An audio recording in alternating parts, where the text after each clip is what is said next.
I've never felt like I'm going to run out of money, because if I get even close to that, I just go out and hustle a little more and make more that I need. That's the nice thing about owning your own business, is you can control like your income like that. And I think it's a beautiful thing to be a business owner. I'd recommend it to everybody. I'm at $230,000. Like I am not a millionaire that you're unveiling. But you know what? Like, I feel like I listened to the podcast, and all the level of freedom that the $1 million gets you, I feel like that is where I'm at. You're listening to the Millionaires Unveiled podcast, where you'll hear the stories and interviews of everyday millionaires. We'll unveil their decisions, their strategies, and their current portfolio allocation. Now to your hosts, Clark Sheffield and Jace Mattinson. Welcome back, everybody, to the Millionaires Unveiled podcast, episode 207. This is Clark here with my co-host Jace. Jace, what's going on, man? Not a whole lot, man. How you doing? Good, doing well. You'd sent me an article this week about the Saints football team, and at some point they needed to be sold, and just kind of got me thinking about sports teams and valuations, and especially in today's market where everything's going crazy. But what was on your mind there? Yeah, it's interesting. So I've seen, you and I both went to BYU. We've mentioned a few times before, and Gail Miller, the wife of the late Larry H. Miller, sold the Utah Jazz not too long ago.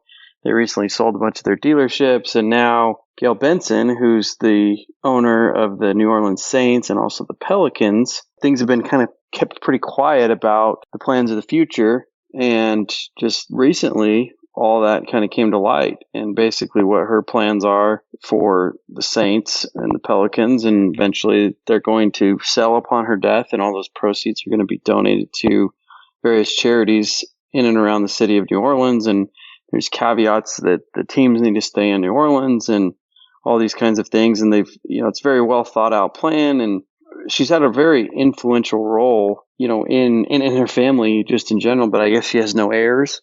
And so, she's got this plan put in place for what will happen. And I think she's in her mid-70s or so. And I think a lot of these teams are owned by owners that have owned them since the 80s or the 90s. They've had very long ownership. We've seen a few traded in the last few years, but especially on the NFL side, there's been a lot of these teams have been owned by the same owner for a very long time.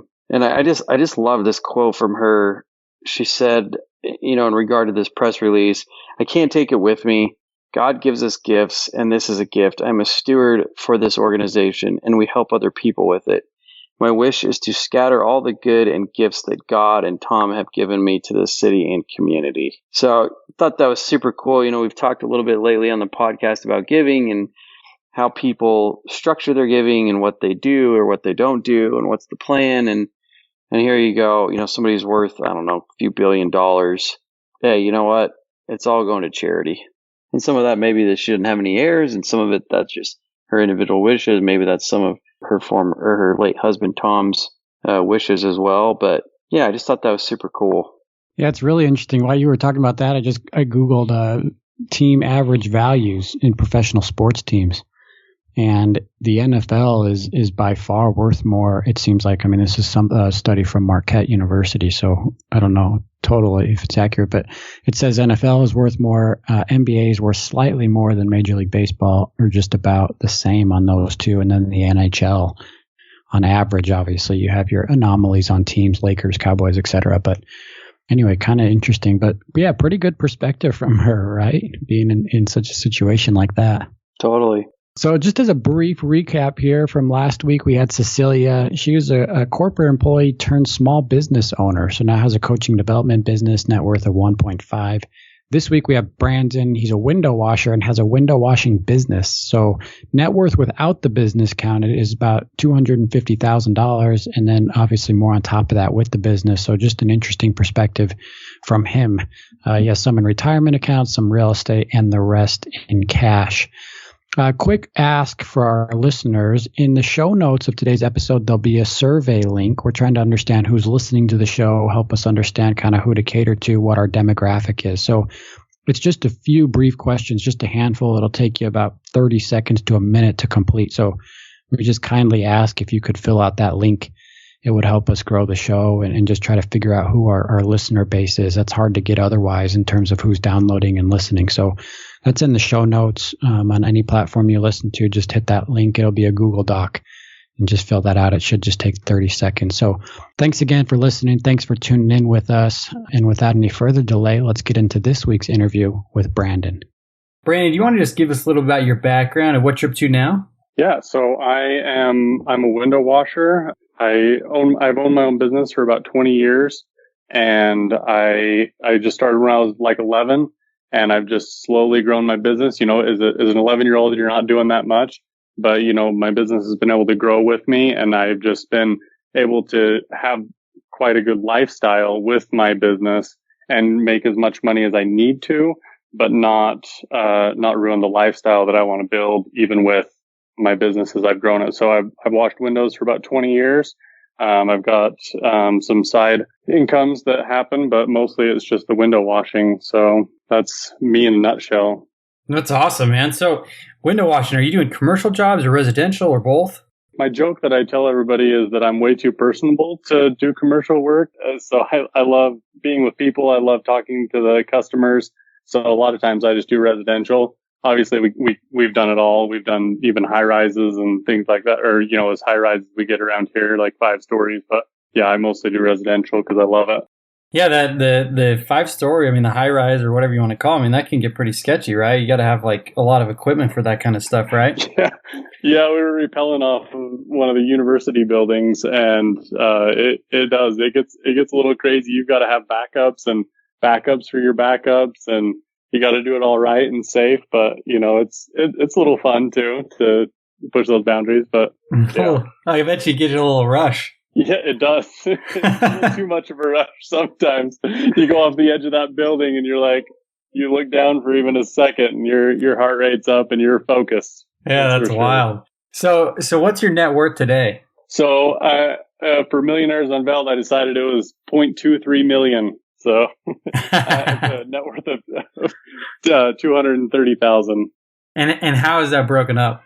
I'm mostly in real estate, and we have about $14,000 in mutual funds. We've got $27,000 in paid for vehicles. We've got about $30,000 in cash, and then $142,000 in 2 townhomes and a building lot that we own. And no primary residence?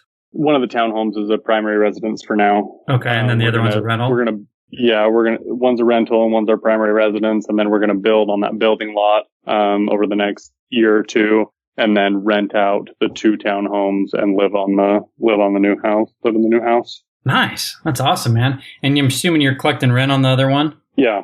Yep. Awesome. And that's cash flowing? It is. That's why we jumped on it. I wanted to buy like a fixer-upper and, you know, get that equity in there. But we just saw this one roll through, and our return on investment was like 12% right from the get-go. And that doesn't even include any inflation or, you know, the value of the house going up. So that's just the return on investment from the rents alone. That's pretty remarkable. So I want to rewind here. You started a window washing business when you were 11, you said? Yeah. Yeah. I was always that kid that, you know, you're mowing lawns and you're, you know, asking for odd jobs and stuff like that. And there was a guy that lived by us that moved away to go to college, and he was washing windows in the town that we lived in. And so my mom just put the neighborhood directory down in front of us and made me call all the people. It was probably 60 houses on this directory, and she made me call all of them as an 11-year-old and ask them if they want their windows washed. And it was the best thing she ever did, because I've always had money. I mean, I went on a ton of dates in high school and I paid for all of them. I mean, I went on like 80 dates in high school and I paid all of them. Ladies man. Money. Yeah. Well, my friends and I had like not a competition, but we all had like a goal to go on a date a week for our junior and senior year. And nice. So it was all first dates with all the different girls. So yeah, that's awesome. It was fun. Shout out to Austin Rounds there. He's the one that we did that most with. The ringleader there.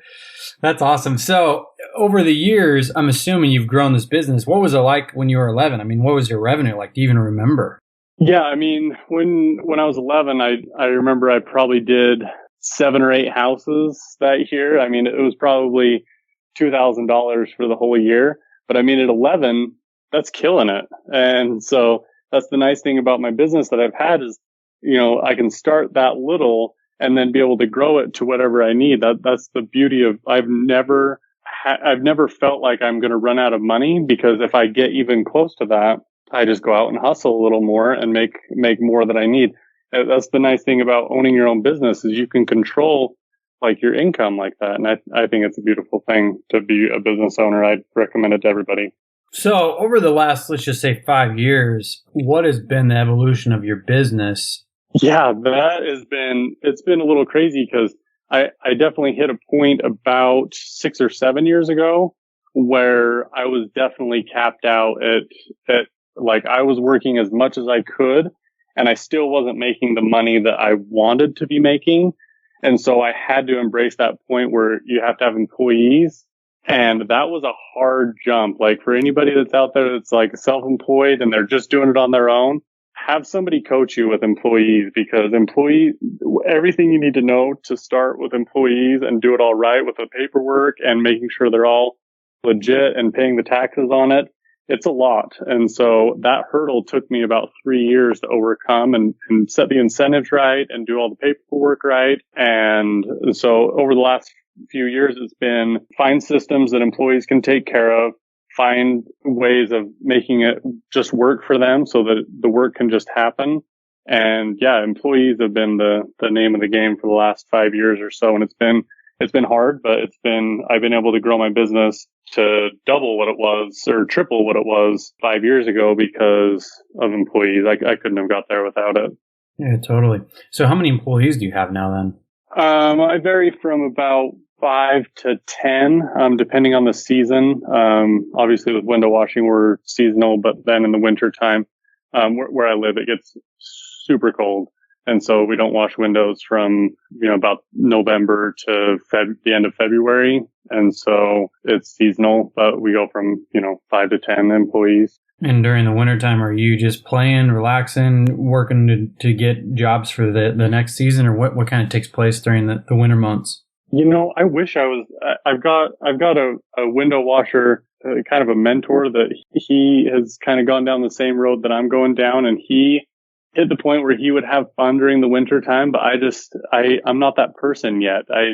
I'm always hustling. So I always find odd jobs to do, or there's always prep you can do for the next season, set up your advertising and set up, your systems for the next year. But, once I run out of that stuff to do, there's always another hustle to be doing in the winter time. So I want to ask Brandon about, you mentioned employees, right? To Jace. Has it been challenging to grow the business and to find good employees? That's the game. I feel like everyone wants to complain about employees, but I feel like it's just understanding. Like you can't, everyone expects an owner level commitment out of employees and expects to pay them an employee wages. And I feel like once you accept the fact that that's not the case, like I've got a team right now that I wouldn't trade for anything. Like I love my team. I genuinely love them. They're like family. And do they have the same commitment or the same drive that I would do? Not even close. Like they wouldn't even do half the crazy things that I would do to make the business run. But that's okay. They don't have to. This isn't their baby. This business is my baby. And so, I feel like it's easy to complain about employees, but you just have to take what you have out there and make do with the best you can. So no, I think that, you find good veins and you get referrals from those people, but I think that everyone's on their own level and you just accept them for where they're at. Yeah, good answer. So along this business and as you're growing it, it's making me think about when you went back, right? You started when you were 11. Did you do it consistently until now, or was there a pause where you got out of it and then decided at some point to get back in, or has it always been consistent? Yeah, I've washed windows every single year since I started. There was always like times when, as you're trying to find yourself and like figure out what you want to do with life, like I would split my time like 50-50 with window cleaning and trying something else, or especially in the winter time, I would try other things. For example, I graduated from college in 2013 and I was like, you know what? this window washing thing, it's for 11-year-olds.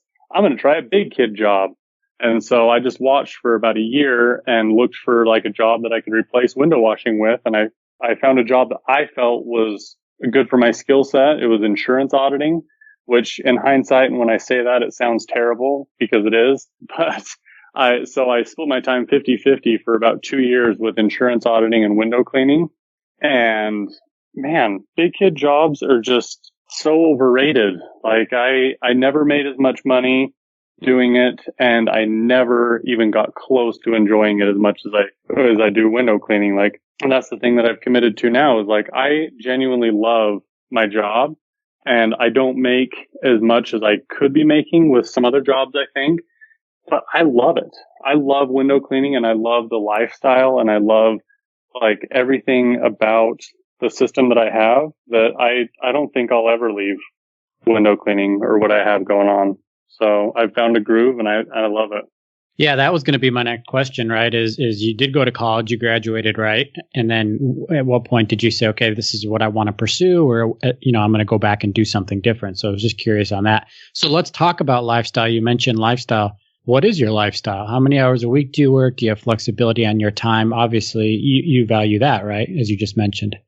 Yeah. I mean, my wife's favorite thing in the world is going on vacation, and she can find some good deals sometimes. They've got online things you can subscribe to. They tell you about all the cheapest flights. And so she'll snag some cheap flights. She'll look at my schedule and know that I'm not scheduled out that far, and she'll snag some cheap flights, and we'll go to South Carolina, or we'll go to Georgia, or we'll go to California for a little while. And, the flexibility being a business owner like that, like I just pretend like I've got appointments through that time and nobody misses me and nobody even notices that I'm gone. It's just the flexibility that this job offers is awesome. And then, like there's no such thing as a window washing emergency. Nobody calls me up at 9 p.m. and says, "Oh my gosh, my window looks so bad. I need you here tomorrow." Like there's no emergencies. And so my stress with my business is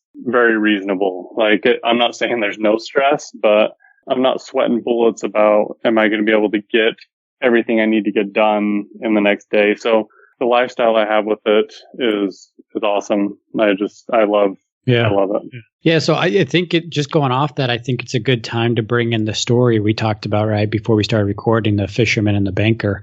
And I think some people have probably heard about this or read this story, but I don't think we've shared it fully on the show. So you mind sharing it with us, just because I think it's important to you and it's a good concept overall. Yeah, I heard this story a long time ago, and I just feel like it resonates with me. Like, and so I found this story. I cut out as much of the fat as I could. So this is the condensed version of the story. So I'm not quoting, but I'll just read the story that I got. There once was a businessman who was sitting on the beach in a small Brazilian village. As he sat, he saw a Brazilian fisherman rowing a small boat towards the shore, having caught quite a few fish. The businessman was impressed and asked the fisherman, "How long does it take you to catch so many fish?" Fisherman replied, "Oh, just a short while." "Then why don't you stay out longer and at sea and catch even more?" The businessman was astonished. "This is enough to feed my whole family," the fisherman said. The businessman then asked, "So what do you do for the rest of the day?" The fisherman replied, "Well, I usually catch fish in the morning, and then in the afternoon I play with my kids, and sometimes I take a nap with my wife. In the evenings I go join my buddies in the village for a drink. We play guitar, sing, dance throughout the night." The businessman offered a suggestion for the fisherman. "I am a PhD in business management. I could help you become a more successful person.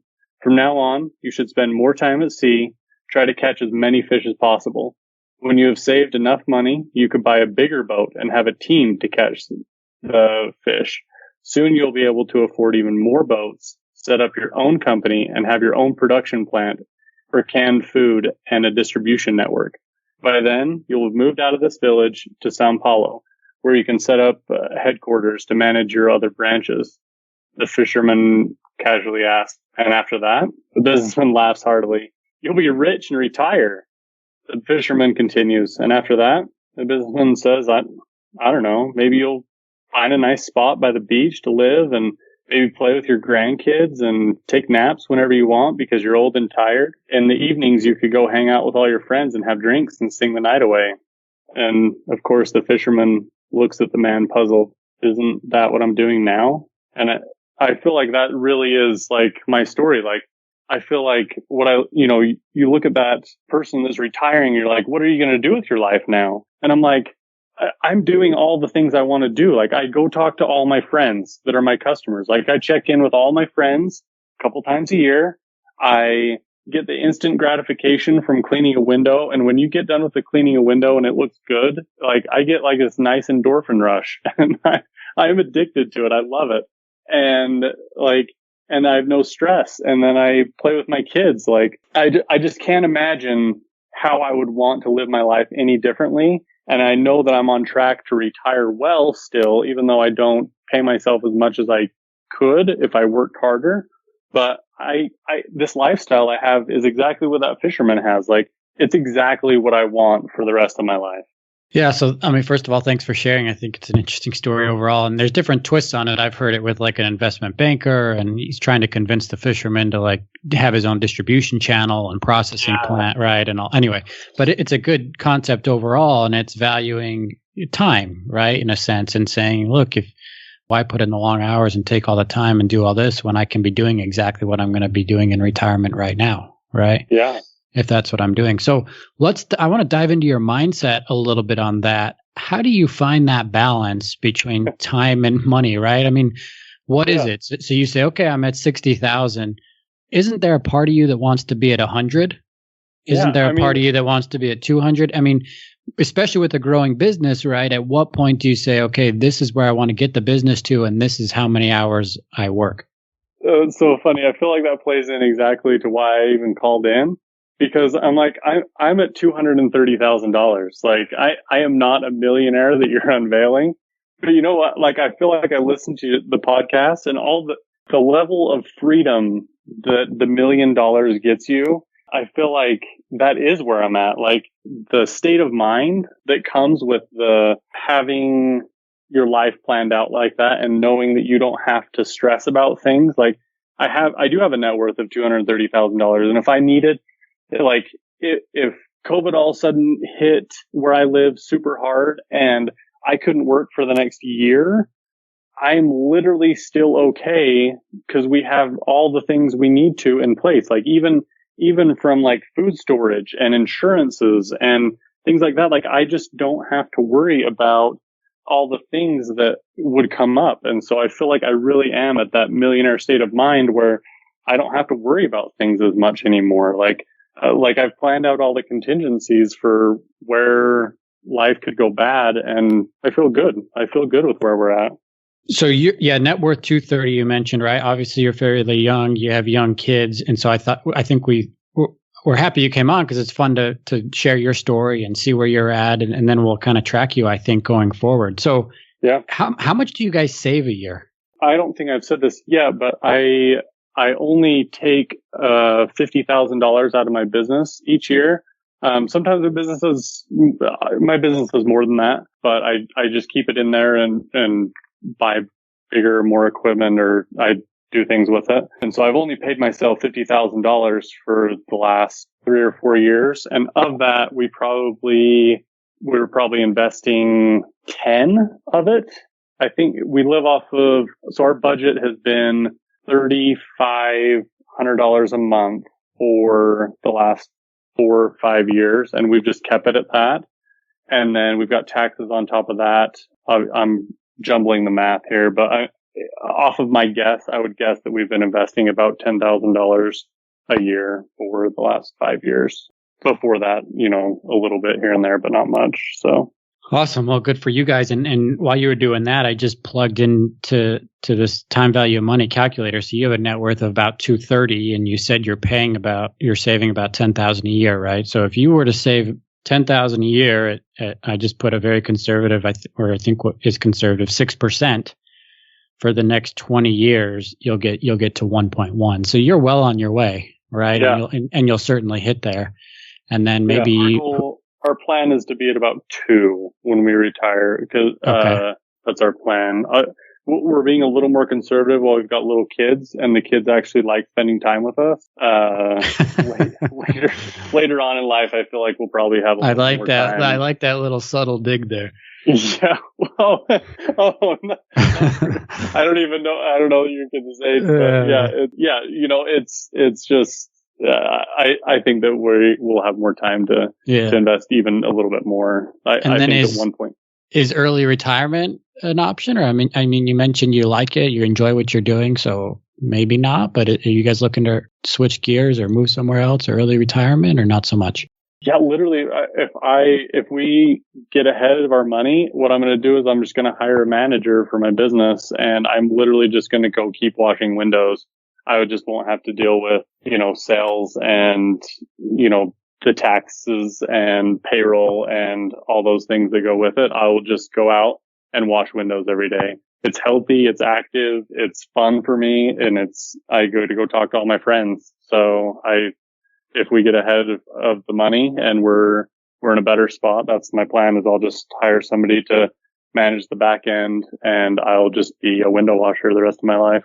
Brandon, I want to get into the window washing business a little bit and kind of the economics behind it and how you run your business, maybe to help some of our listeners. But the money that you do have invested, how do you invest that? And do you plan to continue investing more in real estate going forward, or how do you plan for your allocation to look as you go towards that $2 million? Yeah, I feel like the scrappy way to do investing is more towards real estate. I heard once that the difference between stocks and real estate, if you do hands-off real estate, like have a property manager and, you don't deal with any of the getting your hands dirty part, you actually have a very similar return with stocks and real estate. And that makes sense, because if one was higher than the other, then why wouldn't you just put in the other one? So I feel like the market is going to level those out. But the thing about real estate is you can choose to pay yourself, the management fee. You can choose to pay yourself the handyman fee if you want to get in there and get your hands dirty. And so real estate is my style because I can do those things. And so my plan is just to buy. What we do is we try to save up about $20,000. And then we buy a rental with that and, whatever we need to put down on it. And then we just buy a rental and then have that just be paying off the mortgage. And, we'll probably stack those mortgages so they all pay off like when we're 65 or something. But, we haven't hit that point where a 30-year mortgage is going to pass that point. So we just get 30-year mortgages on them right now, and we're just going to let them pay off and keep going with it. And any money that we make from the rentals, we just put back into it. We cap them out. We have a slush fund of about $5,000 for our rental right now. And that's our plan in the future, is to have a cushion. And then any extra past that $5,000 or whatever we feel comfortable having for emergencies, we just put back on the mortgage and, snowball it, I guess. Interesting. So the money that you have invested in the market, will you continue to add to that over time, or is real estate really going to be more of the focus? We have it in a Betterment account right now, which obviously Vanguard would be a better place to put that because there's just that margin of percentage better there. I just put it in Betterment because it was easy and it got me started. I haven't really enjoyed putting money in stocks. I just feel like like being able to see it, it sounds petty. I've heard people say it on this podcast even, that like having real estate that you can touch and see is better for them. I'm going to say it too. I like being able to see my investment. I like being able to care about it and be there to see it grow and to change it. Like, I feel like when you throw it in the stocks, you don't have to worry about it because it's just somebody else is worrying about that. But I like to be able to see it. So yeah, I'm going with that. Real estate is our path. That's what we've chosen. We're hoping to have about 4 townhome equivalents and have those all paid off, and we can live off of that is our plan. So awesome. Now, Brandon, let's get into the economics a little bit of window washing. Do you have customers that are kind of recurring revenue for you, or do you continually go out and source new jobs, on a weekly, monthly basis? Oh man, that sounds so tiring. Yes, I definitely have. I have one customer that I have had for 17 years, and he has me wash his windows every month. So yeah, we definitely, like, a lot of our customers are twice a year or once a year. And obviously there's some attrition with that every year. But for me, yeah, that's where the business is really a beautiful thing. Same with like carpet cleaning, those kind of businesses. The margins I think are a little better in carpet cleaning, honestly. I just enjoy window cleaning more. And yeah, it's the reoccurring customers that really make the magic happen for sure. So really, I mean, you say 230, but your business has some value too, right? I mean, you essentially could sell it, right? I mean, you have equipment, customer list, and everything else. Yeah, you'd think so. But I mentioned my mentor. I mean, it's not really a mentor, but he's a good friend, and he's older. He's about to retire from window cleaning, and he's been in the Valley for probably 10 years. And I've just always looked up to him as the ideal for window cleaning in the Valley. And he tried to get out a year ago. And so he offered me the business. And we just couldn't come to an agreement on the valuation. And I mean, I think that there's not a ton, there is some value in the business, but you know, when people hire a window washer, they're hiring branded. They're not hiring some faceless system. And so I don't know that my business would actually transfer to somebody else very well. My customers just know me, and they know the kind of service that I am going to give them when I'm at least double checking the work that's getting done. And so there is some value in the business, but I don't think that it's as much as I would like. I mean, I would like to think that it's worth like 100,000, but I think that if I really went to sell it, I don't think anybody would pay over 30 to 45, somewhere in there. But I mean, that's just a small service-based business for you. It's more about the people than it is about the actual business setup. So interesting. I would think it'd have some sort of value. I mean, if you got a brand that's that established, or do you run it under your personal name? Yeah, we have a business name. Okay. And I do have employees that I have two teams. I'm on one team, and then the other team goes out too. So there is some amount of, we do have a certain amount of customers that are just expecting the work to get done. They're not expecting to see me. They know that I care about the business, and that I have expectations of how well it's going to be done, and they know what quality they're going to get because I care. So yeah, it makes sense. So when you're charging people, do you charge them by per window, or how do you go about pricing for your customers? I like to tell people that I can do it however they want me to, but at the end of the day, it's going to be the same price because I know what it's going to take to get their windows cleaned. I mean, I've done it for 20 years. I know down to the 10-minute mark how long it's going to take me to get the windows cleaned. So I usually just give people a flat price and say, hey, it'll be $230 to have your windows washed inside and out. And so that takes all the ambiguity out for them, and I know what it's going to take to get them clean. So it's just a good system to give a flat price for me. So just real quick, Brandon, before we wrap up here, just want to jump over back to your real estate. How did you get involved there? How did you buy that second townhouse, and how did you pay for it? And maybe what is it cash flow now? Yeah, so we bought that townhome we had just saved up some money, and we lived in our townhome for about 7 years. And rents and more cost of housing had gone up a whole bunch around here. And so we're like, I don't understand why that is not a huge deal for people, because when we bought, our mortgage was $700 a month. And now for that same house, rent on our house would be about $1,200 to $1,300 a month. And so in my mind, we're saving $700 a month on what we should be paying for that size of a house. And so, I mean, in my opinion, we're just squirreling away $700 a month the easy way because we already bought. And so we had just saved up some money, and we bought a townhome that was worth $115,000. So we put $25,000 down, and it makes us $300 a month profit on that. Like after everything is said and done with the HOA fees and everything, we even put a percentage away for repairs and stuff like that. So which has worked out. So on top of everything, we're profiting about $300 a month, and that just blows my mind. So yeah, we snatched that thing up, and we're hoping to build on the building lot that we just bought, and then we'll rent out the townhome that we currently live in, and then hopefully buy 2 more before we retire. Yeah, so that gives you about $4,000 in passive cash flow a year, right? Yeah. Good for you guys. Good for you. Yeah. So just to wrap up here, and I think we touched on a couple of these. So what's been your range of annual household income through your working life? Yeah, so we've definitely maxed out at 50,000. Before that, it was just less and less and less. My wife worked for a couple of years, but we were never, when she was working, we never even got over 35 together. So we've never made that much income. But my wife is really good at keeping our budget down. I mean, I mentioned that our budget has been $3,500 a month.